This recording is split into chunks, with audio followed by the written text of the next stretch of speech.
Hello and welcome to Big Dash Knows. Big Dash knows what? New York Giants football. Let's go. We are back. You see the thumbnail. This is part 2 of the quarterly progress reports for the New York Giants. We are a quarter into the season. 4 games like Tom Coughlin used to split the seasons up in the quarters. We are here with the progress report for the defense. There was some surprises in the first video. If you haven't seen that first video, I went over the offensive side and their quarterly grades. This video is going to be about the defense and the grades that I, see. And again, these grades are not coming from me. These grades are coming from PFF. A lot of people don't tend to agree with everybody. Not everybody sees things the same, like I said in the previous video. So for those purposes, I am going straight to PFF using their grades to as a reference pretty much for this video. So without further ado, let's get into this. So on the defensive side, I was actually surprised when I saw that Dexter Lawrence was not the highest graded player on the defense for the New York Giants, because he is clearly not only the best player on the New York Giants, but clearly the best player on the defense. But PFF does not think so. There was a guy that graded higher than Dexter Lawrence. But without further ado, let's get right into it. So Dexter Lawrence, Mr. All-Pro, second out of 123 tackles, ranked second best tackle in the league, with an overall grade of 89.9. Rush defense grade is 82.7. Pass rush is a 80.8. So that's where he's at as far as his grades go. He has 7 solo tackles right now for his position. That's tied for 25th. He has 3 sacks on the season. That's tied for 4th. 12 hurries, 3 hits, and 18 total pressures. So Dexter Lawrence, maybe not as big as an impact that people want him to have already through 4 games. But again, the scheme has changed, and he's also getting, doubled and triple teamed. So his numbers going down slightly are pretty much because he has a lot to deal with. But outside of that, Dex is Dex. We already know he's a dominant force. We see what happens when he comes off of the field. Teams can run on us, pass on us. But as soon as Dexter Lawrence is back on the field, or when he's on the field, it makes it a lot tougher for these offenses to move the ball. So what is the solution? But when you're looking at the rest of that defensive front, I'll just throw some of the grades out for you. Jordan Riley is second in overall grade with a 64.5, and he doesn't get a lot of snaps. Elijah Chapman, a 53.8 overall. Hopefully, he can build off of the one game that he had that was pretty good. Nacho, a 50.8 overall. That's not acceptable, especially when you're the guy that's starting primarily next to Dexter Lawrence. You need something better than that. And DJ Davidson with a womp of a 36.7 overall grade. So where do the New York Giants need to improve? Where do we need to improve? The defensive line outside of the man Dexter Lawrence. We need to figure something out. Either guys need to get better, which I think Elijah Chapman will continue to grow and get better. But guys like Riley, Nacho, Davidson, these guys need to step up or be replaced. And we'll see what happens right now. Again, we're only 4 games into the season, but when you're looking at these numbers and these grades for guys outside of Dexter Lawrence, you need to see something better than that. Moving along, let's talk about the edge room. And for a lot of these position rooms, I'm going to highlight, the highest grade person out of the room, and then just give the grades, for some of the people. I might highlight some other players as well, just because I'm curious to see what those numbers are, just like you are. But again, starting with the edges, Brian Burns with an overall grade of 80.0 overall.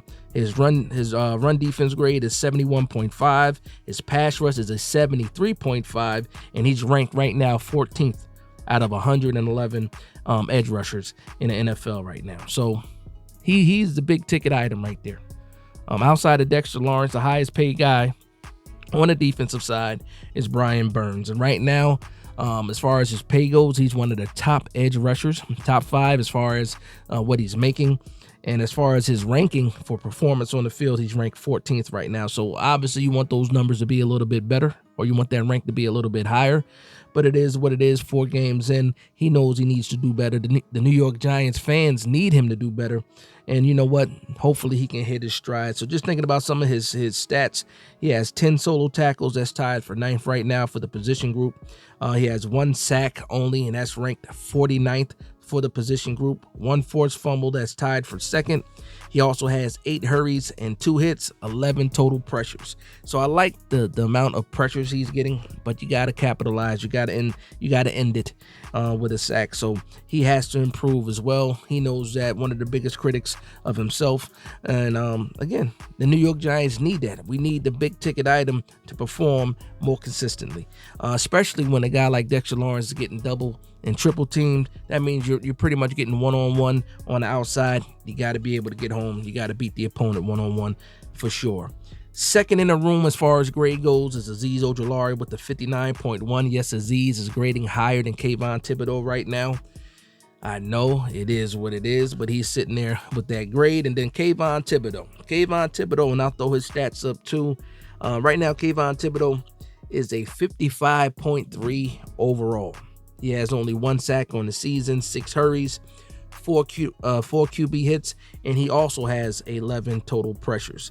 And he's ranked pretty low. Right now out of 100 in 11 edge rushers right now. So that room just flat out needs to improve. And we're seeing it as Giants fans. We're seeing it. It's a lot of one-on-one matchups that these guys are not being able to win. They're either just taking a little bit too long to get there, or they can't get to their secondary move. And for us as Giants fans watching these games, we expected, or we had high expectations, or we do have high expectations for this edge room. Guys like Burns, guys like Tibbs need to be able to make their presence felt even more, moving forward as we get into the second part of the season, or that second quarter of the season. Next room we're going to talk about, and here's the highest ranked player on the defense for the New York Giants, and it surprised me, and that is Micah McFadden. So we move into the linebacker room. The highest graded linebacker for the New York Giants right now, even better than Bobby Okereke when it comes to the grade, PFF grade, is Micah McFadden. He is ranked second out of 72 linebackers. And again, just like I said in the video, this is where, you look at PFF and you're really wondering, like, come on. He's the second best graded linebacker in the league. And all I can think about is him missing that tackle against Dowdle in the Dallas game. But that's what the grade is. He is right now second out of 72, and with a 90.2 overall grade. So Dexter Lawrence was an 89.9. Micah McFadden is a 90.2 overall grade.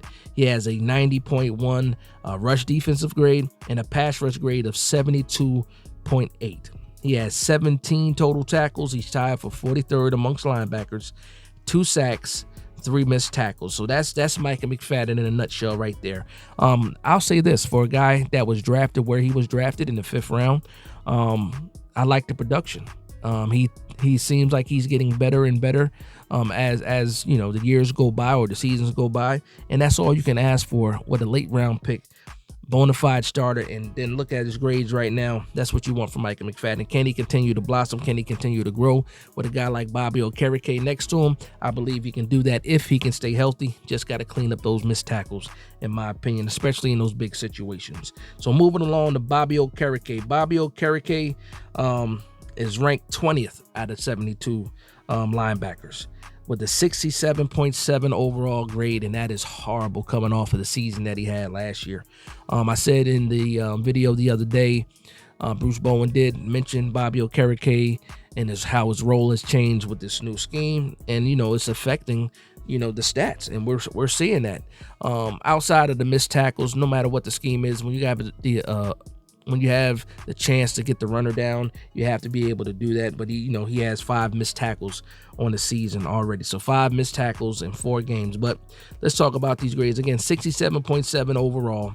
He has a 48.5 rush defense grade. That is awful right now. Absolutely awful, especially with a guy that I thought was on the verge of being a Pro Bowler. And then he has a 64.4 pass rush grade, which is not bad for a middle linebacker. But when you get to his coverage grade is fantastic. He has a coverage grade of 76.7. That is fantastic. So for him, 15 total tackles, 2 sacks, and again, 5 missed tackles, no forced fumbles, anything like that. But Bobby Okereke, we already know what he is. We just know as soon as he gets his defense down, we should see his performance go up or his production go up. Now, I don't know how much. Again, his role has changed in the Shane Bowen's defense, but we need to see exactly how Shane Bowen adjusts. We had 10 days between the Cowboys game and now the Seahawks. We have to make some adjustments, and hopefully we can be a little bit more aggressive, and Bobby Okereke's role can expand, or I should say the results of Bobby Okereke's role should get better. And then the last person in the linebacker room is going to be Darius Muasau. I'm not going to go into any details with him. 54.7 overall grade. He's a rookie. I believe he was drafted in the 6th round. Yeah. But, I'm not going to go into detail about that. So let's move it along to the secondary.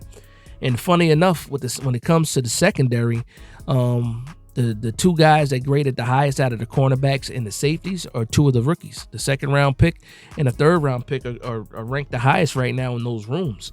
That's not good when you're thinking about Tay Banks and how high you drafted Tay Banks and the expectations for Tay Banks going into the season. But let's talk about the cornerbacks first. So Andrew Phillips is ranked 4th out of 97 cornerbacks. And again, he has missed games. So this is that flaw when it comes to PFF. So right now he has a 80.2 overall grade.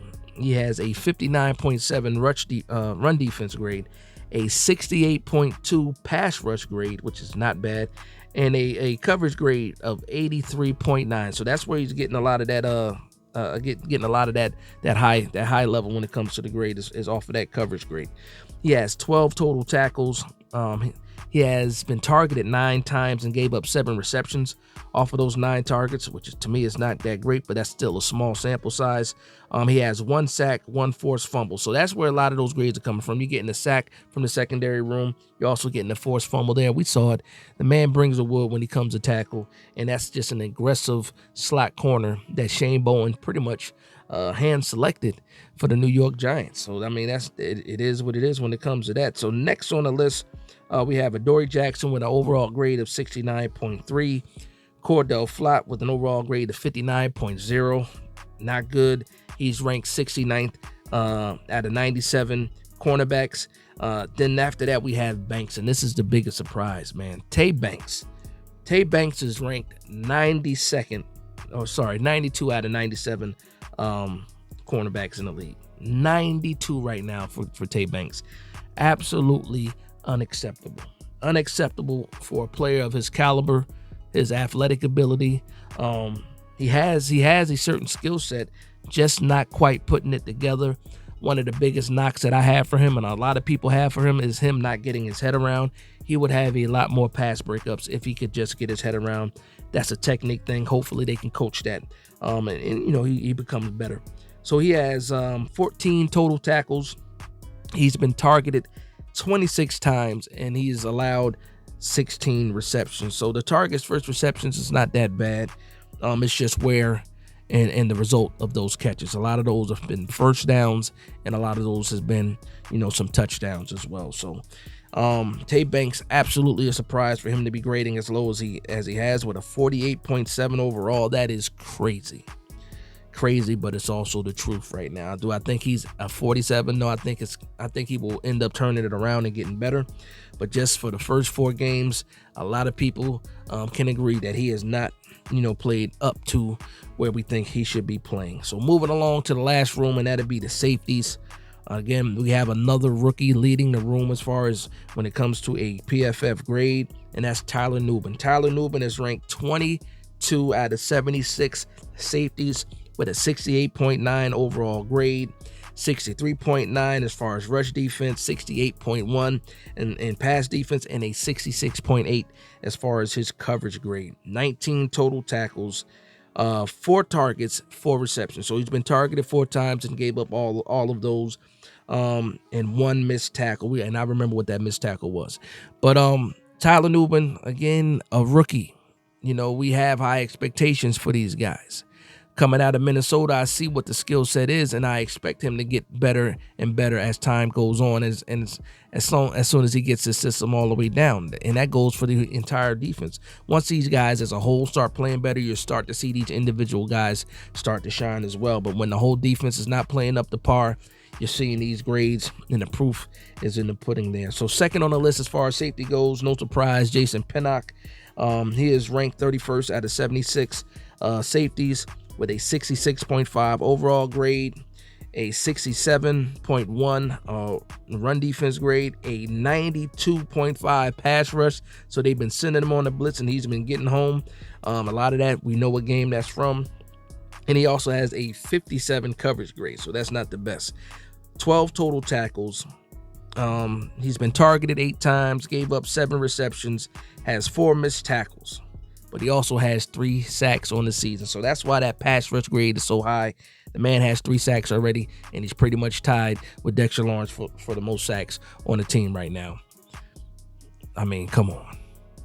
But what does that do tell me? That tells me that the defensive coordinator should be coaching his team more aggressive, because when he's being aggressive, you're seeing your guy like a safety have 3 sacks already. So these guys got to get aggressive. Bruce Bowen got to get aggressive. He has to tweak the system a little bit. We can't be sitting back in that soft shell. It does not play to the strengths of the players that we have on the roster right now. He can't be doing that. And then the last guy I'm going to mention is just Dane Belton, and his overall grade is 57.5. So those are the grades, quarterly grades for the New York Giants defense. What do you guys think about that? Do you agree with these grades? Do you not agree with these grades? Some of these, I'll tell you right now, some of these I do agree with.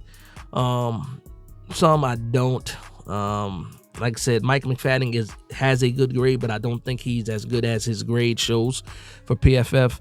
And then a guy like Bobby Okereke is better than his grade. Dexter Lawrence, better than that grade of an 89.9. Again, that's already almost a 90, but I think Dexter Lawrence, and he's still ranked the second best tackle in the league, but it is what it is when it comes to that. But I'm just going to say this. New York Giants have a big game this week against the Seattle Seahawks. I'm curious to see what these guys do, how these guys perform, and how these guys step up. We'll see what happens. But hopefully these guys answer the bell. We're dealing with some injuries now. I'm hoping that Andrew Phillips comes back, because he is a big part of this defense already. But outside of that, New York Giants know what they have to do. They have to get things done. And who am I to tell these guys that when they're already hearing it every day? But that's going to be the video. I want to thank everybody for vibing with me. Please like, comment, and subscribe. And from one Giants fan to another, this is Big Dash Knows, Big Blue Nation. Let's go.